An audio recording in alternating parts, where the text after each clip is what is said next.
तो दोस्तों आज हम फिर से आपके लिए लेकर आए हैं देश दुनिया की सभी ताजा बड़ी खबरें। फटाफट एक एक कर विस्तार से आपको बताएंगे, तो वीडियो को अंत तक जरूर देखें।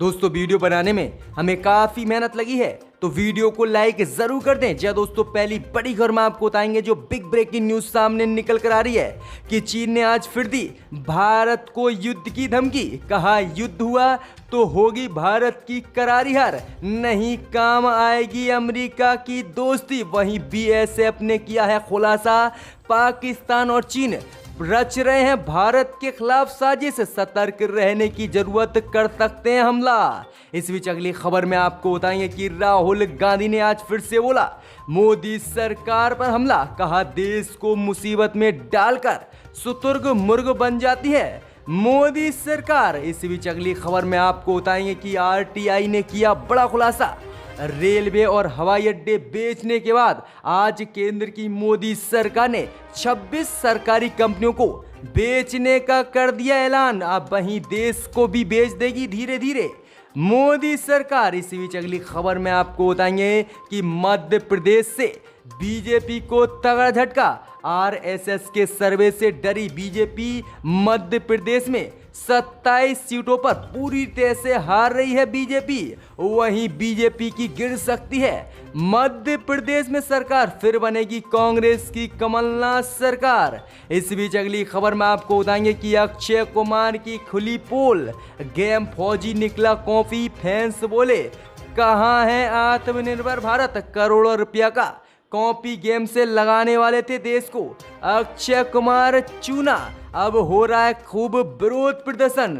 इस बीच अगली खबर में आपको बताएंगे कि चीन ने चली भारत के खिलाफ नई चाल, तिब्बत को भी लिया अपने कब्जे में, $146 मिलियन के निवेश प्रोजेक्ट का कर दिया तिब्बत के साथ ऐलान। वहीं भारत को नेपाल से लेकर पाकिस्तान तक घेरने की है चीन की साजिश। इस बीच अगली खबर में आपको बताएंगे कि अखिलेश यादव ने बोल दिया बीजेपी पर जबरदस्त हमला, बोले युवाओं के गुस्से के तूफान से उखड़ गए बीजेपी के झूठे तंबू। वहीं अखिलेश बोले कि बेरोजगार छात्रों ने किस तरह से ताली थाली बजाकर किया है बीजेपी के खिलाफ विरोध प्रदर्शन। अब तो बीजेपी को समझ में आनी चाहिए देश की लोगों की बात। इस बीच अगली खबर में आपको बताएंगे कि देश की डूबती अर्थव्यवस्था को कैसे बचाए मोदी सरकार। पूर्व कांग्रेस वित्त मंत्री ने दिए सुझाव, लेकिन मानने के लिए तैयार नहीं बीजेपी। इस बीच अगली खबर में आपको बताएंगे कि कोरोना को लेकर मोदी सरकार को तगड़ा झटका, ब्राजील को पछाड़कर कोरोना केस में दुनिया में दूसरे नंबर पर आज पहुंचा भारत। वहीं 42 लाख के करीब भारत में है कोरोना मरीज। इसी बीच अगली खबर में आपको बताएंगे कि देश के पूर्व गवर्नर रघुराम राजन ने दी मोदी को चेतावनी, कहा और बदतर हो सकती है देश की इकोनॉमी की स्थिति, राहत पैकेज दे देश की जनता को मोदी सरकार। तो दोस्तों सभी खबरों को विस्तार से आपको बताएंगे, तो वीडियो को अंत तक जरूर देखें। इसी बीच पर तो दोस्तों पहली बड़ी खबर की ओर जो बिग ब्रेकिंग न्यूज सामने निकल कर आ रही है कि मोदी सरकार को चीन पाकिस्तान से फिर लगा तगड़ा झटका। चीन ने आज भारत को फिर दी युद्ध की धमकी। कहा युद्ध हुआ तो होगी भारत की करारी हार, नहीं काम आएगी अमेरिका की दोस्ती। जब दोस्तों आपको बता दें कि भारत और चीन के बीच इस समय एलएसी पर तनाव बना हुआ है। इसी बीच बड़ी खबर सामने निकल कर आ रही कि भारतीय सेना ने खुलासा करते हुए आज बताया है कि पाकिस्तान चीन मिलकर दोनों ही देश भारत के खिलाफ साजिश रच रहे हैं और हमें इनसे सतर्क रहने की जरूरत है। वहीं आपको बता दें कि जहां एक तरफ चीनी सेना भारतीय क्षेत्र में एलएसी पर घुसने की कोशिश कर रही है, तो वहीं दूसरी ओर पाकिस्तान एलओसी के पास सीमा उल्लंघन कर सीज फायर कर रहा है। वहीं आपको बता दें कि इसी बीच चीन की सेना ने आज फिर से भारत को गीदड़ भभकी देते हुए कहा है कि अगर भारत को चीन से युद्ध करना होगा तो उसे करारी हार मिलेगी और अमेरिका की दोस्ती भी उसके काम नहीं आएगी, क्योंकि अमेरिका भारत का साथ नहीं देगा। ये कड़ा जवाब चीन ने दिया है। वहीं आपको बता दें कि पाकिस्तान और चीन दोनों ही मिलकर एलएसी और एलओसी पर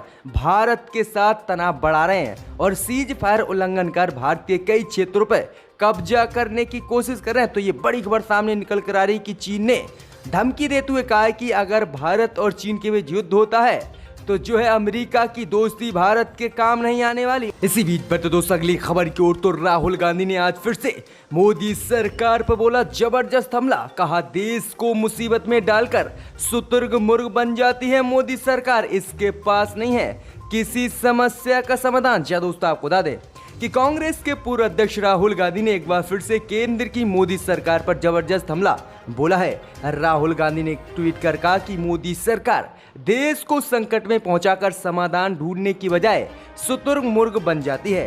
हर गलत दौड़ में देश आज दुनिया में सबसे आगे है, चाहे वह कोरोना का संक्रमण हो या फिर जीडीपी में गिरावट। इसके साथ ही उन्होंने एक खबर भी पोस्ट की है जिसमें लिखा है कि कोरोना के बिगड़ते हालात कफन के लिए लग रही है कतार। बेचने वाले बोले जीवन में ऐसा पहली बार देखा है। तो राहुल गांधी ने ये जबरदस्त हमला मोदी सरकार पर आज बोला है और कहा कि मोदी सरकार शुतुर्ग मुर्ग है और दुनिया में देश को तबाह करके शुतुर्ग मुर्ग बन के बैठ जाती है और समस्या का हल नहीं निकालती है। इसी बीच पर तो दोस्तों अगली खबर की ओर जो बिग ब्रेकिंग न्यूज सामने निकल कर आ रही है कि रेलवे और हवाई अड्डे बेचने के बाद केंद्र की मोदी सरकार ने आज 26 सरकारी कंपनियों को बेचने का कर दिया ऐलान। कैबिनेट की भी मिल चुकी है मंजूरी। क्या दोस्तों आपको बता दें कि जब से केंद्र में मोदी सरकार आई है तब से वह देश में सरकारी कंपनियों में हिस्सेदारी को बेचती जा रही है। इस बीच आपको बता दें कि पिछले दिनों केंद्र की मोदी सरकार ने कई हवाई अड्डे, रेलवे और प्लेटफॉर्म को बेचने का ऐलान किया था, जिसके बाद आज मोदी सरकार ने इसी राह पर चलते हुए देश की 26 सरकारी कंपनियों का भी आज बेचने का ऐलान कर दिया है और इसका खुलासा आरटीआई में हुआ है और इसको लेकर कैबिनेट की मंजूरी भी मिल गई है। वहीं आपको बता दें कि 26 जुलाई 2020 को वित्त मंत्री निर्मला सीतारमण ने इसकी घोषणा करते हुए केंद्र की मोदी सरकार के फैसले को आगे बढ़ाते हुए कहा कि अब ये 26 कंपनियों को हरी झंडी मिल चुकी है और मोदी सरकार इनमें अपना हिस्सा बेच रही। तो लगातार मोदी सरकार देश की सभी सरकारी संपत्तियों को बेच रही है। वहीं आपको बता दें कि इसमें यूको बैंक भी शामिल है, भारत पेट्रोलियम भी शामिल है और भी बहुत बड़ी बड़ी कंपनी है जिनको आज मोदी सरकार ने बेचने का ऐलान कर दिया। तो तगड़ा झटका भारत के युवाओं को मोदी सरकार दे रही है। इसी बीच पर तो दोस्तों अगली बड़ी खबर की ओर जो बिग ब्रेकिंग न्यूज सामने निकल कर आ रही है कि मध्य प्रदेश से बीजेपी की हो रही है बड़ी हार। आरएसएस के सर्वे में बीजेपी हार रही है 27 सीट। जो दोस्तों आपको बता दें ये बड़ी खबर सामने निकल कर आ रही है कि मध्य प्रदेश में होने वाले उपचुनाव से पहले ही बीजेपी को मध्य प्रदेश से तगड़ा झटका लगा है और मध्य प्रदेश में बीजेपी की सरकार गिरकर दोबारा से कांग्रेस की सरकार बन सकती है। जी दोस्तों आपको बता दें कि आरएसएस ने मध्य प्रदेश में एक सर्वे कराया है। वहीं आपको बता दें कि सर्वे के मुताबिक मध्य प्रदेश की 27 विधानसभा सीटों पर बीजेपी की बुरी हार हो रही है, जिसके बाद बीजेपी की अब मध्य प्रदेश से सत्ता जा सकती है। जी दोस्तों आपको बता दें कि पिछले दिनों जिस तरह से जो है बागी विधायकों ने कांग्रेस छोड़कर बीजेपी को ज्वाइन किया था और फिर वहां पर बीजेपी की सरकार बनी, लेकिन अब जब 27 सीटों पर उपचुनाव हो रहे हैं तो इसमें बीजेपी 27 की 27 सीटें हार रही हैं और इसका आरएसएस ने सर्वे कराया है जिसमें ये बड़ा खुलासा आरएसएस ने ही किया है। तो ये बड़ी खबर सामने निकल कर आ रही कि मध्य प्रदेश में बुरी तरह से बीजेपी हार रही है 27 की 27 सीटें और आरएसएस के सर्वे से बीजेपी डर गई है। इसी बीच बढ़ते दोस्तों अगली खबर की ओर तो अक्षय कुमार की खुली पोल, गेम फौजी अक्षय कुमार का निकला कॉपी। फैंस बोले कहां है आत्मनिर्भर भारत, देश से करोड़ों रुपए की ठगी करना चाहते थे अक्षय कुमार। जी दोस्तों आपको बता दें ये बड़ी खबर सामने निकल कर आ रही कि बॉलीवुड एक्टर अक्षय कुमार ने हाल ही में अपने गेम फौजी का पोस्टर रिलीज किया। भारत में पबजी बंद होते ही अक्षय ने इस गेम की घोषणा की थी, जिसका पोस्टर लॉन्च करते हुए अक्षय कुमार ने कहा कि प्रधानमंत्री मोदी के आत्मनिर्भर मिशन को सपोर्ट करते हुए इस गेम को पेश करते हुए मुझे गर्व हो रहा है। लेकिन जिस फौजी गेम का अक्षय कुमार ने पोस्टर लॉन्च किया था, ये गेम सोशल मीडिया पर पहले से ही मौजूद है और पोस्टर को अक्षय कुमार ने कॉपी कर अपने गेम में लिया है। वहीं अब यूजर ने अक्षय कुमार के खिलाफ ही विरोध प्रदर्शन करना शुरू कर दिया और लोग पूछ रहे हैं कि आखिरकार अक्षय कुमार आत्मनिर्भर भारत कहां है। ये तो पहले से ही जो है गेम हैगा और इसका फुल कॉपी करके अक्षय कुमार ने देश में ये गेम को लॉन्च किया। तो करोड़ों रुपए का चूना अक्षय कुमार फौजी गेम से लगाने वाले थे, लेकिन ये गेम पहले से ही कॉपी था और इसकी पोल देश की जनता ने खोल दी और अक्षय कुमार को ये तगड़ा झटका लगा है। इसी बीच पर तो दोस्तों अगली खबर की ओर तो चीन ने चली नई चाल, भारत को दिया तिब्बत से भी तगड़ा झटका। जहां दोस्तों आपको बता दिए बड़ी खबर सामने निकल कर आ रही है कि भारत के साथ लद्दाख बॉर्डर पर लगातार चीन तनाव बढ़ाता जा रहा है। इसी बीच बड़ी खबर सामने निकल कर आ रही है कि पाकिस्तान और नेपाल को पहले ही चीन ने अपने कब्जे में कर लिया है और उसका घुर विरोधी तिब्बत जो भारत का लगातार साथ दे रहा था, वो भी आज चीन के सामने झुक गया। जी हाँ दोस्तों, आपको बता दें कि चीन ने तिब्बत में $146 मिलियन के निवेश की घोषणा कर दी है, जिसके बाद तिब्बत अब चीन के गीत गाने लगा और भारत को ये सबसे बड़ा झटका लगा है, क्योंकि $146 मिलियन के निवेश के बाद चीन पूरे तिब्बत में भारत की सीमाओं से लेकर बांग्लादेश, नेपाल और पाकिस्तान की सीमाओं तक रेल लाइन बिछाएगा और भारत पर शिकंजा कसने में इसे काफी सफलता मिलेगी। तो एक तगड़ा झटका जो भारत के लिए अच्छा साथ दे रहा था तिब्बत, अब तिब्बत भी चीन की शरण में जा बैठा है और अब जो चीन कहेगा वही तिब्बत भी करेगा। तो तगड़ा झटका मोदी को तिब्बत से भी लग गया है आज। इसी बीच बढ़ते दोस्तों अगली खबर की ओर तो उत्तर प्रदेश में बीजेपी को तगड़ा झटका। अखिलेश यादव ने बोला जबरदस्त हमला, कहा युवाओं के गुस्से से तूफान से उखड़ गए बीजेपी के झूठे दावों के तंबू। जी हां दोस्तों, आपको बता दें कि पूरा देश इस समय मोदी सरकार का विरोध कर रहा है। इस बीच आपको बता दें, चाहे वह युवा हो या फिर बेरोजगार लोग या फिर छात्र, सभी मोदी सरकार का विरोध कर रहे हैं। इसी को लेकर अब समाजवादी पार्टी के अध्यक्ष अखिलेश यादव ने भी बीजेपी सरकार पर निशाना साधा है। अखिलेश यादव ने कहा कि पूरे देश में युवा, छात्र, अभ्यर्थी और जो बेरोजगार लोग हैं, उन्होंने मोदी सरकार को जगाने के लिए पूरे प्रदेश में जो है थाली और ताली बजाकर विरोध प्रदर्शन किया है और सोई हुई सरकार को जगाने का काम किया है। अखिलेश यादव ने कहा कि युवाओं के गुस्से के तूफान से भाजपा के झूठे तंबू उखड़ गए हैं। आज भाजपाई जबा आक्रोश से बचने के लिए मुंह छिपाए बैठे हुए हैं। सपा की मांग है कि सरकार युवा, छात्र, परीक्षाओं व अभ्यर्थियों की समस्याओं के समाधान करे और यूथ चार्टर जारी करें। वहीं अखिलेश यादव ने जो है पुलिस की उपस्थिति में दिन दहाड़े लखीमपुर में 3 बार के विधायक की हत्या को लेकर भी योगी सरकार पर हमला बोला है और कहा है योगी सरकार में गुंडा राज कायम है और ये रामराज नहीं बल्कि गुंडा राज है। तो तगड़ा झटका अखिलेश यादव ने बोल दिया है योगी पर। इसी बीच बढ़ते दोस्तों अगली खबर की ओर तो कोरोना को लेकर मोदी सरकार को तगड़ा झटका। ब्राजील को पछाड़कर कोरोना केस में दुनिया में दूसरे नंबर पर पहुंचा भारत।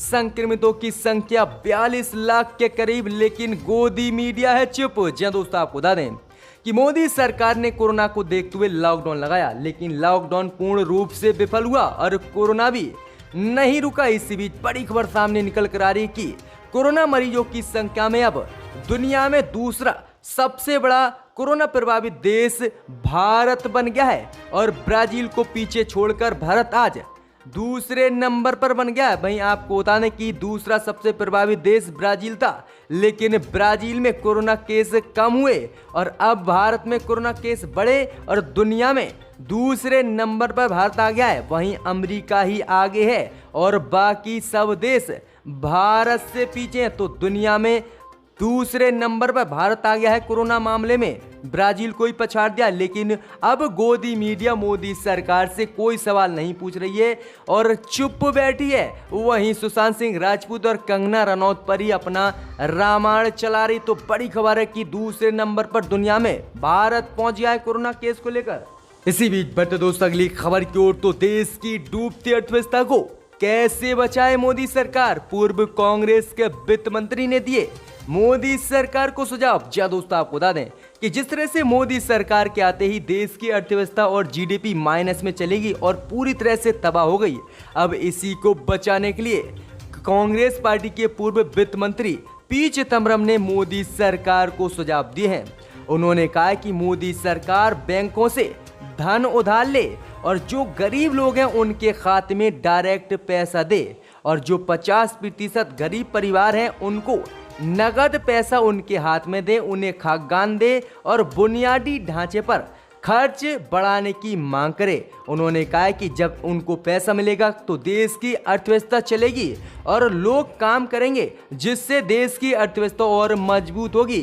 चिदम्बरम ने कहा कि मोदी सरकार तत्काल बैंकों से कर्जा उधार लेकर देश की गरीब जनता को दे, तो ये कभी अच्छे सुझाव दिए होंगे पी चिदम्बरम ने मोदी सरकार के द्वारा डूबती अर्थव्यवस्था को बचाने के लिए। इसी बीच बढ़ते दोस्तों अगली खबर की ओर, तो देश के पूर्व गवर्नर रघुराम राजन ने दी मोदी सरकार को चेतावनी, कहा और बदतर हो सकती है देश की इकोनॉमी की स्थिति, राहत पैकेज बढ़ाए मोदी सरकार। जहां दोस्तों आपको बता दें कि भविष्य में प्रोत्साहन पैकेज देने के लिए आज संसाधन को बचाने की रणनीति आत्मघाती है। वहीं आपको बता दें कि देश के पूर्व गवर्नर रघुराम राजन ने कहा है कि देश की जीडीपी के आंकड़े सभी को अलर्ट रहना चाहिए। राजन ने कहा है कि मोदी सरकार को अगर इकोनॉमी की स्थिति सही करनी है तो अब उसे राहत पैकेज गरीबों को देना होगा और भविष्य में प्रोत्साहन पैकेज के और संसाधन बढ़ाने होंगे। वहीं उन्होंने कहा है कि अगर ऐसा ही रहा तो पूरी इकोनॉमी तबाह हो जाएगी और हम गरीब हो जाएंगे और 70 से 100 साल तक देश पीछे चला जाएगा और लोगों को भारत में खाना भी नसीब नहीं होगा। तो ये जबरदस्त चेतावनी देश के पूर्व गवर्नर रघुराम राजन ने मोदी सरकार को दी है और कहा कि मोदी सरकार इकोनॉमी की स्थिति को राहत पैकेज देकर बढ़ाए। तो ये बड़ा बयान दिया। अपनी बात को रखने का